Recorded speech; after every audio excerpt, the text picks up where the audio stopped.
আসসালামু আলাইকুম। আজ ১৬ মে ২০২৬ শনিবার শুরু করছি চেঞ্জ টিভি প্রতিদিনের গল্প অনুষ্ঠান। দর্শক, আপনাদের সঙ্গে রয়েছে আমি ইমতিয়াজ আহমেদ। শুরুতেই সংবাদ শিরোনাম। বাংলাদেশকে যুদ্ধ বিমান দিচ্ছে পাকিস্তান। ভারতের ৫ রাজ্যে কমল মুসলিম বিধায়কের সংখ্যা। হরমুজ নিয়ে চীনের চাঞ্চল্যকর প্রস্তাব। এবার বিস্তারিত। বাংলাদেশকে পাকিস্তান তাদের সেরা যুদ্ধবিমান JF-17 থান্ডার ব্লক 3 সিমুলেটর হস্তান্তর করেছে। এটিকে দক্ষিণ এশিয়ার সামরিক ভারসাম্যে একটি বড় ধরনের পরিবর্তনের সংকেত বলে ধারণা করছেন সামরিক বিশ্লেষকরা। ডিফেন্স সিকিউরিটি এশিয়ার এক প্রতিবেদন অনুযায়ী এটিকে কেবল একটি সাধারণ উপহার হিসেবে দেখার সুযোগ নেই, বরং এটি হতে পারে দুই দেশের মধ্যে বিমান ক্রয়ের চূড়ান্ত চুক্তির আগে একটি বড় প্রস্তুতিমূলক পদক্ষেপ। ২০২৬ সালের মে মাসে ঢাকায় অনুষ্ঠিত দুই দেশের বিমান বাহিনীর প্রথম আনুষ্ঠানিক এয়ার স্টাফ টক্স এ পাকিস্তানের একটি উচ্চ পর্যায়ের প্রতিনিধি দল অংশ নেয়, যার পরই এই সিমুলেটরের বিষয়টি সামনে আসে। এই পদক্ষেপের মাধ্যমে যুদ্ধবিমান আসার আগেই চালকদের দক্ষতা ও প্রাতিষ্ঠানিক কাঠামো তৈরি হবে, যা আগামীতে সম্ভাব্য যুদ্ধবিমান ক্রয় চুক্তির পথকে আরও মসৃণ করবে। ঢাকায় অনুষ্ঠিত দুই দেশের বিমান বাহিনীর প্রথম আনুষ্ঠানিক বৈঠকে পাকিস্তানের প্রতিনিধি দলের নেতৃত্বে ছিলেন দেশটির air vice marshal Aurangzeb Ahmed. তিনি বর্তমানে operational deputy chief of air staff, commander strategic command এবং ডিরেক্টর জেনারেল পাবলিক রিলেশনস হিসেবে দায়িত্ব পালন করছেন। এই প্রতিনিধি দলে আরও অন্তর্ভুক্ত ছিলেন air commander Shah Khalid, air commander Abdul Gafoor Bajdur, group captain Mahmud Ali Khan এবং উইং কমান্ডার হাসান তারিক আজিজ। উচ্চ পর্যায়ের এই কর্মকর্তাদের উপস্থিতি ও প্রতিনিধি দলের গঠন কাঠামো দেখেই সামরিক বিশেষজ্ঞরা স্পষ্ট বুঝতে পারছেন যে এই সফরটি কেবল কোনো আনুষ্ঠানিক বা সৌজন্যমূলক সাক্ষাৎ ছিল না, এর পেছনে সুনির্দিষ্ট প্রাতিষ্ঠানিক, বাণিজ্যিক ও কৌশলগত সামরিক উদ্দেশ্য জড়িত ছিল। উক্ত বৈঠকে পাকিস্তান বিমান বাহিনীর কর্মকর্তারা JF-17 ব্লক 3 বিমানের বহুমুখী যুদ্ধ সক্ষমতার বিষয়টি বিশেষভাবে তুলে ধরেন। বিশেষ করে ২০২৫ সালের মে মাসে ভারত ও পাকিস্তানের মধ্যে তৈরি হওয়া যুদ্ধকালীন পরিস্থিতিতে রাফাল বিমানের তুলনায় JF-17 এর কার্যকারিতা কেমন ছিল সেই তুলনামূলক চিত্রও তারা বাংলাদেশের সামনে উপস্থাপন করেছেন বলে জানা গেছে। সামরিক ক্ষেত্রে এই ধরনের প্রচারণার একটি বড় কৌশলগত ও ভূরাজনৈতিক গুরুত্ব রয়েছে।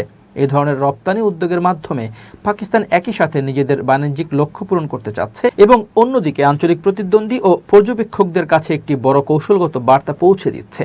পাকিস্তান যে সিমুলেটরটি বাংলাদেশে পাঠিয়েছে সেটি সাধারণ বা প্রাথমিক স্তরের কোনো প্রশিক্ষণ ব্যবস্থা নয়, বরং সম্পূর্ণ যুদ্ধকালীন মান বজায় রেখে তৈরি একটি পূর্ণাঙ্গ JF-17 থান্ডার ব্লক 3 সিমুলেটর। এই সিস্টেমটির মাধ্যমে পাইলটরা আসল যুদ্ধ বিমানে ওঠার আগেই যে কোনো মিশন বা অভিযানের বাস্তবসম্মত মহড়া দিতে পারবেন। এটি মূলত আধুনিক যুদ্ধ বিমানের সাথে পাইলটদের মানিয়ে নেওয়া, জটিল রণকৌশল রপ্ত করা এবং বিমান বাহিনীর সার্বিক সক্ষমতার বৃদ্ধির কথা মাথায় রেখে তৈরি করা হয়েছে। যে কোনো দেশ যখন নতুন যুদ্ধ বিমান কেনার সিদ্ধান্ত নেয়, তখন পাইলটদের নতুন বিমানের জন্য দক্ষ করে তুলতে সবচেয়ে বেশি সময় লাগে। এই কারণেই সিমুলেটর হস্তান্তরের বিষয়টি অত্যন্ত গুরুত্বপূর্ণ কৌশলগত তাৎপর্য বহন করে। বিমানগুলো সশরীরে বিমান বাহিনীতে যুক্ত হওয়ার আগেই এই সিমুলেটরের সাহায্যে পাইলটরা এর ভেতরের পুরো পরিচালনা পদ্ধতি এবং নিয়ন্ত্রণ ব্যবস্থার সাথে পুরোপুরি পরিচিত হতে পারবেন। এই আগাম প্রস্তুতির ফলে পরবর্তীতে মূল ফাইটার জেটগুলো যখন স্কোয়াড্রনে যুক্ত হবে, তখন আর পাইলটদের নতুন করে তৈরি করার বাড়তি কোনো সময় লাগবে না। এর পাশাপাশি এই সিমুলেটরের মাধ্যমে বিমানের রক্ষণাবেক্ষণের দায়িত্বে থাকা প্রকৌশলী এবং টেকনিশিয়ানরাও এই যুদ্ধ বিমানের অভ্যন্তরীণ সিস্টেম সম্পর্কে বাস্তব ধারণা পেয়ে যাবেন। ফলে পরবর্তীতে বিমান বহরে নতুন ফাইটার জেট যুক্ত হওয়ার পর প্রাতিষ্ঠানিক কাজের ক্ষেত্রে কোনো ধরনের বাড়তি জটিলতা বা ধীরগতি তৈরি হবে না। আধুনিক সামরিক বাহিনীগুলো এখন যুদ্ধ বিমান ক্রয়ের ক্ষেত্রে এই ধরনের সিমুলেটর সিস্টেমকে অনেক বেশি গুরুত্ব দিয়ে থাকে, কারণ একটি উন্নত প্রযুক্তির যুদ্ধ বিমান সফলভাবে পরিচালনার জন্য পাইলট, প্রকৌশলী এবং মাঠ পর্যায়ের সহায়ক অবকাঠামো সবার সমান এবং সমন্বিত প্রস্তুতি থাকা জরুরি। একটি আধুনিক যুদ্ধ বিমান বিমান বহরে যুক্ত করার জন্য কেবল বিমানটি কিনলেই চলে না, এর সাথে রক্ষণাবেক্ষণ নীতি এবং মানব সম্পদকে দক্ষ করে তোলার মতো বিশাল লজিস্টিক প্রক্রিয়া জড়িত থাকে। সেই দিক থেকে বিবেচনা করলে এই সিমুলেটর হস্তান্তর প্রক্রিয়াটি জটিল ও বহুমুখী যুদ্ধ বিমান ক্রয়ের চূড়ান্ত আলোচনার একটি স্বাভাবিক ও অন্যতম প্রধান ধাপ। ফলে এই সিমুলেটরটিকে কেবল একটি বিচ্ছিন্ন সামরিক অনুদান হিসেবে দেখার সুযোগ নেই, বরং এটি হতে পারে বাংলাদেশ ও পাকিস্তানের মধ্যে আগামীতে হতে যাওয়া একটি সম্ভাব্য যুদ্ধ বিমান ক্রয় চুক্তির সবচেয়ে প্রাথমিক এবং কার্যকরী একটি ধাপ। বাংলাদেশকে জাতিসংঘ সাধারণ পরিষদের সভাপতি নির্বাচনে আনুষ্ঠানিক সমর্থন দেওয়ার ঘোষণা দিয়েছে ব্রাজিল। একই সঙ্গে ব্রিক্সে বাংলাদেশের অন্তর্ভুক্তির বিষয়েও ইতিবাচক আশ্বাস দিয়েছে দেশটি। প্রস্তাবকে স্বাগত জানিয়ে হুমায়ুন কবির বলেন, এর মাধ্যমে দুই দেশের মধ্যে দীর্ঘমেয়াদী কৌশলগত সহযোগিতা আরও শক্তিশালী হবে। ব্রাজিলের পালাসিও দো প্লানালতোতে দেশটির প্রেসিডেন্ট লুলা দা সিলভার প্রধান উপদেষ্টা সেলসো আমোরিমের সঙ্গে বৈঠক করেন বাংলাদেশের প্রধানমন্ত্রীর পররাষ্ট্র উপদেষ্টা হুমায়ুন কবির। বৈঠকে বাংলাদেশের প্রতি সমর্থনের কথা জানান আমোরিম। নিউ ইয়র্কে আগামী 2 জুন অনুষ্ঠিত হবে জাতিসংঘ সাধারণ পরিষদের 81তম অধিবেশনের সভাপতি নির্বাচন। এই নির্বাচনে সাইপ্রাসের বিপরীতে প্রতিদ্বন্দ্বিতা করছে বাংলাদেশ। এরই মধ্যে ব্রাজিলের পাশাপাশি আলজেরিয়াও বাংলাদেশের প্রার্থিতায় সমর্থন জানিয়েছে। বৈঠকে সেলসো আমোরিম বাংলাদেশ ও ব্রাজিলের মধ্যে সরাসরি উচ্চ পর্যায়ের রাজনৈতিক সংলাপ ও কৌশলগত সমন্বয় জোরদারে নিয়মিত বৈঠকের একটি প্রাতিষ্ঠানিক প্ল্যাটফর্ম গঠনের প্রস্তাব দেন। তিনি বলেন, বর্তমান বৈশ্বিক বাস্তবতায় গ্লোবাল সাউথভুক্ত দেশগুলোর মধ্যে ঘনিষ্ঠ রাজনৈতিক বোঝাপড়া প্রয়োজন। বৈঠকে বাংলাদেশ ব্রাজিল বাণিজ্য ও অর্থনৈতিক সম্পর্ক নিয়েও আলোচনা হয়। উভয় পক্ষ জানায়, বর্তমানে দুই দেশের দ্বিপাক্ষিক বাণিজ্যের পরিমাণ প্রায় 4 বিলিয়ন মার্কিন ডলারে পৌঁছেছে। তবে সম্ভাবনার তুলনায় এই বাণিজ্যিক সম্পর্ক এখনও সীমিত বলে মত দেন তারা। ভারতের নয়াদিল্লি থেকে এসে ঢাকার শাহজালাল আন্তর্জাতিক বিমানবন্দরে নেমে শেয়ালের খপ্পরে পড়েছিল ইন্ডিগো এয়ারলাইন্সের একটি ফ্লাইট। ট্যাক্সিওয়ে থেকে টার্মিনালের দিকে যাওয়ার সময় শেয়াল দেখে উড়োজাহাজ থামিয়ে দেন ইন্ডিগোর পাইলট। সাহায্য চান কন্ট্রোল টাওয়ারের কাছে। এরপর টাওয়ার থেকে লোক পাঠিয়ে অবশ্য শেয়াল খুঁজে পায়নি। কয়েক মিনিট পরে উড়োজাহাজটি টার্মিনালের দিকে যাত্রা শুরু করে। পুরো দৃশ্যটি ধরা পড়ে একজন প্লেন স্পটারের ক্যামেরায়। রাতে রয়্যাল বেঙ্গল এভিয়েশন নামের পেইজে ইন্ডিগোর শেয়ালের খপ্পরে পড়ার ভিডিওটি আপলোড করা হয়। বিমানবন্দরের একজন কর্মকর্তা বিষয়টি নিশ্চিত করে বলেন, ঘটনাটি বুধবারের। সব মিলিয়ে ফ্লাইটটি 1 মিনিটের মতো আটকে ছিল। শাহজালাল আন্তর্জাতিক বিমানবন্দরের নির্বাহী পরিচালক এস.এম. রাগিব সামাদ বলেন, শাহজালালে বন্য প্রাণীর বিচরণ আছে, তবে এই বিষয়ে কোনো রিপোর্ট আমার কাছে আসেনি। শাহজালাল আন্তর্জাতিক বিমানবন্দরের কন্ট্রোল টাওয়ারের সঙ্গে ইন্ডিগোর ককপিটের কথোপকথনও ভিডিওতে শোনা যায়। ককপিট থেকে বলা হয়, স্যার, উড়োজাহাজের ডান পাশে 30 ফুট দূরে ঘাসের মধ্যে একটি শেয়াল দেখতে পাচ্ছি। আমরা হোল্ড করছি, সেটাকে সরিয়ে দিলে আমরা ট্যাক্সি করব। তখন টাওয়ার থেকে বলা হয়, এই পরিস্থিতিতে আমরা কাউকে পাঠাচ্ছি, আপনারা অপেক্ষমান থাকুন। কিছুক্ষণ পর ককপিট থেকে বলতে শোনা যায়, আরেকটি শেয়াল বাম থেকে ডানে গেল। এখন দুটো শেয়াল উড়োজাহাজের 100 ফিট সামনে অবস্থান করছে। টাওয়ার থেকে বলা হয়, আমরা এর মধ্যেই 2 জন লোককে একটি গাড়ি সহ পাঠিয়েছি, তারা যে কোনো মুহূর্তে সেখানে পৌঁছে যাবে। এর কিছুক্ষণ পরে একটি কালো পিকআপ সেখানে যায়। এরপর টাওয়ার থেকে সাহায্যের উপস্থিতি নিশ্চিত করতে বলা হয়। তখন ককপিট থেকে বলা হয়, শিয়ালগুলো ওই গাড়িটা থেকে থিও ক্লক 90 ডিগ্রি কৌণিক দূরত্ব অবস্থানে আনুমানিক 50 ফিট দূরত্বে ঘাসের মধ্যে লুকিয়ে আছে। আমার মনে হয় সেখানে একটা গর্ত আছে। এরপর গাড়িতে আসা লোকজন উড়োজাহাজটির সামনে থেকে একটি সবুজ রঙের পলিথিন কুড়িয়ে হাতে নিয়ে সেটি দেখিয়ে ককপিটের দৃষ্টি আকর্ষণ করেন। এ সময় টাওয়ার থেকে বলা হয়, সাহায্যে যাওয়া ব্যক্তিরা বলছেন তারা উড়োজাহাজের ডান পাশে কেবল একটি পলিথিন পেয়েছেন। এখন কি তোমরা ট্যাক্সি করতে পারবে? তারপর ককপিট থেকে সম্মতিসূচক বার্তা দিলে টাওয়ার তাদের ট্যাক্সির পথ বাতলে দেয়। ভারতে বিজেপির শাসনামলে বিভিন্ন রাজ্যের বিধানসভায় মুসলিম প্রতিনিধিত্ব গত 1 দশকে উল্লেখযোগ্যভাবে কমেছে। 2014 সালের পর দেশটির রাজনৈতিক প্রেক্ষাপটে বড় পরিবর্তনের সঙ্গে সঙ্গে মুসলিম বিধায়কদের সংখ্যাও ধারাবাহিকভাবে হ্রাস পেয়েছে বলে বিভিন্ন পরিসংখ্যানে উঠে এসেছে। তথ্য অনুযায়ী 2013 সালে দেশজুড়ে মুসলিম বিধায়কের সংখ্যা ছিল প্রায় 339 জন। বর্তমানে সেই সংখ্যা কমে দাঁড়িয়েছে প্রায় 225 জনে। বিশেষ করে উত্তরপ্রদেশ, পশ্চিমবঙ্গ, বিহার ও রাজস্থানের মতো বড় রাজ্যগুলোতে এই পতন সবচেয়ে বেশি দেখা গেছে। উত্তরপ্রদেশে মুসলিম জনগোষ্ঠী রাজ্যের মোট জনসংখ্যার প্রায় 19% হলেও 403 সদস্যের বিধানসভায় বর্তমানে মুসলিম বিধায়ক রয়েছেন মাত্র 31 জন। আগে এর সংখ্যা ছিল 63। পশ্চিমবঙ্গে মুসলিম বিধায়কের সংখ্যা 59 থেকে কমে 37-এ নেমে এসেছে। একইভাবে বিহারে 19 থেকে 11 এবং রাজস্থানে 11 থেকে 6 জনে নেমেছে মুসলিম প্রতিনিধিত্ব। বিশ্লেষকদের মতে 2014 সালের পর বিজেপির উত্থান এবং বিভিন্ন রাজ্যে দলটির বিস্তারের ফলে নির্বাচনী কৌশলে বড় পরিবর্তন এসেছে। বিরোধী দলগুলো এখন জাতিগত ও সামাজিক সমীকরণকে গুরুত্ব দিয়ে প্রার্থী বাছাই করছে, যার প্রভাব পড়েছে মুসলিম প্রতিনিধিত্বে। সাম্প্রতিক নির্বাচনে পশ্চিমবঙ্গ ও আসামে বিজেপি কোনো মুসলিম প্রার্থী দেয়নি বলেও প্রতিবেদনে উল্লেখ করা হয়েছে। যদিও 2021 সালের নির্বাচনে দলটি এই 2 রাজ্যে মুসলিম প্রার্থী দিয়েছিল। আসামে মুসলিম প্রার্থীদের পরাজয়ের পর বিজেপি সেখানে তাদের সংখ্যালঘু সেলও বিলুপ্ত করে। বিভিন্ন রাজ্যে মুসলিম জনসংখ্যার তুলনায় বিধানসভায় প্রতিনিধিত্বের ঘাটতিও স্পষ্ট। পশ্চিমবঙ্গে মুসলিমরা মোট জনসংখ্যার প্রায় ২৭% হলেও বিধানসভায় তাদের প্রতিনিধিত্ব প্রায় ১২.৬%। আসামে মুসলিম জনসংখ্যা ১/৩ বেশি হলেও তাদের আসন সংখ্যা প্রায় ১৭% কাছাকাছি। বিহার, মহারাষ্ট্র ও কর্ণাটকেও একই ধরনের বৈষম্য দেখা যাচ্ছে। বর্তমানে ৭টি রাজ্যে কোনো মুসলিম বিধায়ক নেই। রাজ্যগুলো হলো অরুণাচল প্রদেশ, গোয়া, হিমাচল প্রদেশ, মিজোরাম, নাগাল্যান্ড, সিকিম ও ছত্তিশগড়। তবে কিছু ব্যতিক্রমও রয়েছে। তামিলনাড়ুতে মুসলিম বিধায়কের সংখ্যা ৮ থেকে বেড়ে ৯ হয়েছে। মধ্যপ্রদেশ ও মেঘালয়েও সামান্য বৃদ্ধি দেখা গেছে। অন্যদিকে মুসলিম প্রতিনিধিত্ব তুলনামূলক বেশি থাকা জম্মু ও কাশ্মীরেও সংখ্যা ৫৮ থেকে কমে ৫১-এ নেমেছে। দলীয় অবস্থানের দিক থেকে বর্তমানে কংগ্রেসের মুসলিম বিধায়ক সবচেয়ে বেশি, সংখ্যা ৬১। এরপর রয়েছে ন্যাশনাল কনফারেন্স, তৃণমূল কংগ্রেস ও সমাজবাদী পার্টি। অন্যদিকে বিজেপির মুসলিম বিধায়ক রয়েছেন মাত্র ২ জন, মণিপুরের আসাবউদ্দিন এবং ত্রিপুরার তফাজ্জল হোসেন। ভারতের মধ্যপ্রদেশে ভোজশালা কমপ্লেক্সের স্থানকে সরস্বতীর মন্দির হিসেবে ঘোষণা করা হয়েছে। শুক্রবার হিন্দু আবেদনকারীদের পক্ষে রায় দিয়েছে মধ্যপ্রদেশ হাইকোর্ট। বিচারপতি বিজয় কুমার শুক্লা ও বিচারপতি অলোক আওয়াস্থির বেঞ্চ এ রায় দেয়। রায়ের পর্যবেক্ষণে বলা হয়, ভোজশালায় একটি সংস্কৃত শিক্ষা কেন্দ্র এবং সরস্বতীর মন্দির ছিল বলে প্রমাণ মিলেছে।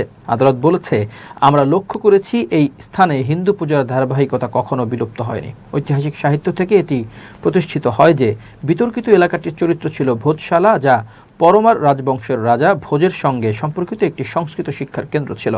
আদালত মুসলিম সম্প্রদায়কে জেলায় একটি মসজিদ নির্মাণের জন্য পৃথক জমি বরাদ্দের জন্য রাজ্য সরকারের কাছে আবেদন করার আহ্বান জানিয়েছে। হিন্দু সম্প্রদায় ভোজশালাকে রাজা ভোজ নির্মিত সরস্বতীর মন্দির বলে মনে করে। অন্যদিকে মুসলিম পক্ষ দাবি করে যে এই স্থানটি বহু শতাব্দী ধরে কামাল মওলা মসজিদ হিসেবে ব্যবহৃত হয়ে আসছে। ২০০৩ সালের এএসআই চুক্তি অনুসারে হিন্দু ও মুসলমানরা যথাক্রমে মঙ্গলবার ও শুক্রবার এখানে প্রার্থনা করে থাকেন। হিন্দু পক্ষ এই আদেশকে হাইকোর্টে চ্যালেঞ্জ করে এবং কমপ্লেক্সটিতে উপাসনার একচেটিয়া অধিকার দাবি করে। হাইকোর্ট ২০২৪ সালের ১১ মার্চ এএসআইকে ভোজশালা মন্দির কামাল মওলা মসজিদ কমপ্লেক্সের একটি বৈজ্ঞানিক সমীক্ষা চালানোর নির্দেশ দিয়েছিল। এএসআই সেই বছরের ২২ মার্চ সমীক্ষা শুরু করে এবং ৯৮ দিনব্যাপী একটি বিস্তারিত সমীক্ষার পর আদালতে তাদের প্রতিবেদন জমা দেয়। প্রতিবেদনে বলা হয়, ধারের পরমার রাজাদের শাসন আমলের একটি বিশাল কাঠামো এই মসজিদেরও আগে নির্মিত হয়েছিল এবং বর্তমান বিতর্কিত কাঠামোটি মন্দিরের পুনর্ব্যবহৃত অংশ ব্যবহার করে তৈরি করা হয়েছে। হিন্দু পক্ষের দাবি, এএসআই এর বৈজ্ঞানিক জরিপের সময় প্রাপ্ত মুদ্রা, ভাস্কর্য এবং শিলালিপি প্রমাণ করে যে এই চত্বরটি মূলত একটি মন্দির ছিল। তবে মুসলিম পক্ষ আদালতে যুক্তি দিয়েছে যে এএসআই এর জরিপ প্রতিবেদনটি পক্ষপাতদুষ্ট ছিল এবং হিন্দু আবেদনকারীদের দাবিকে সমর্থন করার জন্য প্রস্তুত করা। এবার ইরান প্রসঙ্গ। হরমুজ প্রণালী ইস্যুতে যুক্তরাষ্ট্র ও বাহরাইনের উত্থাপিত একটি খসড়া প্রস্তাবের সমালোচনা করেছে চীন। জাতিসংঘে চীনের স্থায়ী প্রতিনিধি ফু কং বলেছেন, প্রস্তাবটির বিষয়বস্তু ও সময় কোনোটি সঠিক নয় এবং বর্তমান পরিস্থিতিতে এটি পাশ হলে কোনো ইতিবাচক ফল আসবে না। খসড়া প্রস্তাবে ইরানকে হরমুজ প্রণালীতে হামলা ও মাইন স্থাপন বন্ধ করার আহ্বান জানানো হয়েছে। তবে কূটনীতিকদের ধারণা, ভোটাভুটিতে গেলে চীন ও রাশিয়া এতে ভ্যাটও দিতে পারে। গত মাসেও একই ধরনের যুক্তরাষ্ট্র সমর্থিত একটি প্রস্তাবে ভ্যাটও দিয়েছিল দুই দেশ। তাদের অভিযোগ ছিল, ওই প্রস্তাব একতরফাভাবে ইরানকে লক্ষ্যবস্তু বানিয়েছে। জাতিসংঘ বিষয়ক সংবাদ মাধ্যম পাস ব্লু প্রকাশিত এক ভিডিও সাক্ষাৎকারে ফু কং বলেন, আমরা মনে করি না প্রস্তাবটির বিষয়বস্তু সঠিক, এছাড়া এটি সময় উপযোগী নয়। তিনি আরও বলেন, এখন প্রয়োজন উভয় পক্ষকে আন্তরিক ও কার্যকর আলোচনায় বসতে উৎসাহিত করা, যাতে সমস্যার সমাধান সম্ভব হয়। এই পর্যায়ে কোনো প্রস্তাব পাশ হলে তা সহায়ক হবে না। ফুকং জানান, বর্তমানে ১৫ সদস্যের জাতিসংঘ নিরাপত্তা পরিষদের সভাপতির দায়িত্বে থাকা চীনের সিদ্ধান্ত হলে প্রস্তাবটি ভোটে তোলা হতো না। তবে চীনের জাতিসংঘ মিশন জানিয়েছে, প্রস্তাব উত্থাপনকারী দেশগুলো আনুষ্ঠানিক অনুরোধ করলে সভাপতিত্বকারী দেশ হিসেবে ভোট আয়োজন করা তাদের দায়িত্ব। এখন পর্যন্ত এমন কোনো অনুরোধ আসেনি। এদিকে এই মন্তব্য এসেছে এমন সময় যখন মার্কিন প্রেসিডেন্ট ডোনাল্ড ট্রাম্প ও চীনের প্রেসিডেন্ট শি জিনপিং ২ দিনের বৈঠক শেষ করেছেন।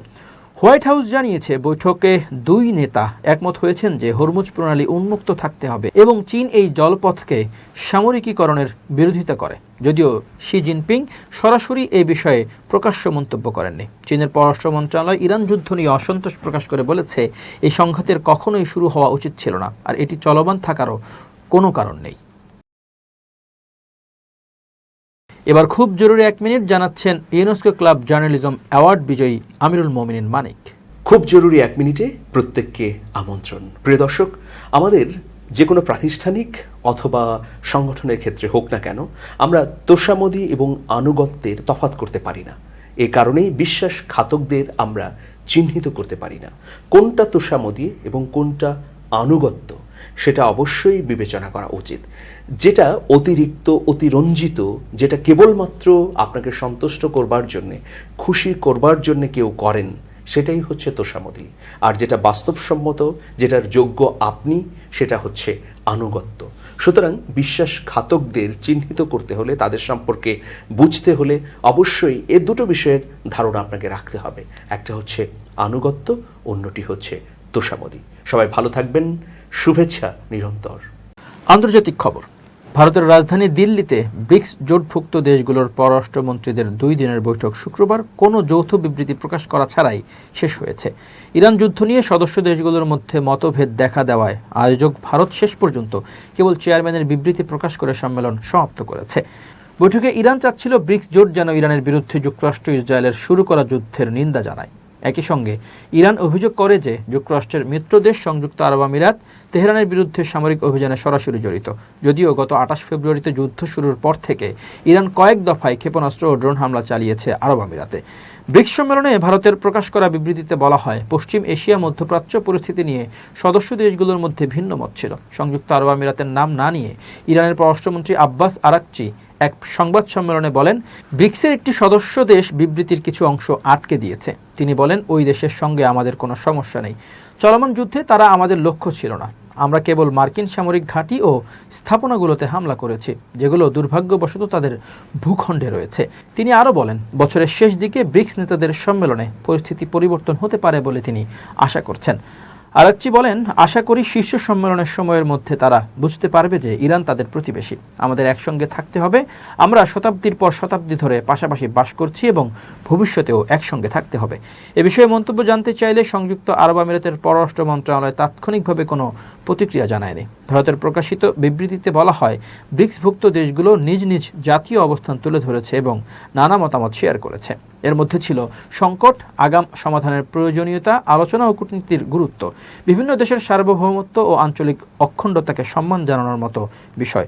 বৈঠকের আলোচনায় আরও ছিল আন্তর্জাতিক আইন মেনে চলা, আন্তর্জাতিক জলপথে নিরাপদ ও বাধাহীন বাণিজ্য নিশ্চিত করা এবং বেসামরিক স্থাপনা ও মানুষের জীবন রক্ষার গুরুত্বের বিষয়টি।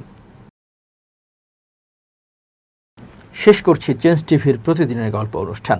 changetv.press বাংলাদেশের ইউটিউব জার্নালিজমের অগ্রদূত। ভিজিট করুন এর ওয়েবসাইট www.changetv.press, ইউটিউব youtube.com/changetvpress এবং সাবস্ক্রাইব করুন চ্যানেলটি। নিয়মিত লাইক, কমেন্ট ও শেয়ার করে আপডেট রাখুন নিজেকে। ভালো থাকুন, নিরাপদে থাকুন, শুভেচ্ছা নিরন্তর। changetv.press, এক ফোঁটা হলুদও নেই।